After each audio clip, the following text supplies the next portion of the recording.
இந்தாங்க சாப்பிடு.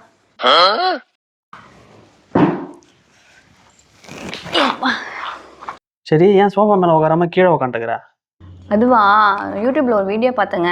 அதில் ஒரு சாமியார் சொன்னார், வீட்டில் ஹஸ்பண்ட்றவங்களாம் ஒரு படி மேலே, எப்பயுமே அவங்களுக்கு மரியாதை கொடுத்துருக்கணும். அப்புறம் சாப்பிடும்போது கூட அவங்களுக்கு சமமெல்லாம் உட்காந்து சாப்பிடக்கூடாது. அப்படிலாம் நடந்துக்கிட்டா வீட்டில் இருக்க கணவர்கள்லாம் நல்லா இருப்பாங்களாம். அதுவும் இல்லாமல் வீடும் செல்வ செழிப்பாக நல்லா இருக்குமா. அதான் சரி மரியாதை கொடுத்து கீழே உட்காந்துக்கிட்டேன். அப்படியா? சூப்பர், நல்லது தான்.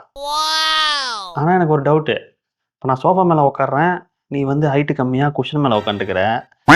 நான் ஒருவேளை குஷன் மேலே உட்காந்தா நீ எங்கே உட்காருவ? நீங்கள் குஷனில் உட்காந்தா நான் கீழே தரையில் உட்காந்துப்பேன். இப்போ நான் தரையில் உட்காந்தா?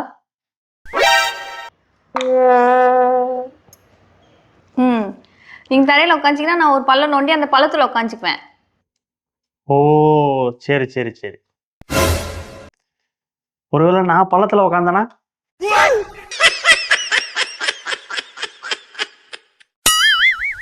பள்ளத்தில் நீ உட்காந்தினா அந்த பள்ளத்து மேலே மண்ணை போட்டு மூடிட்டேன், அது மேலே ஏறி நான் உட்காந்துக்குவேன்.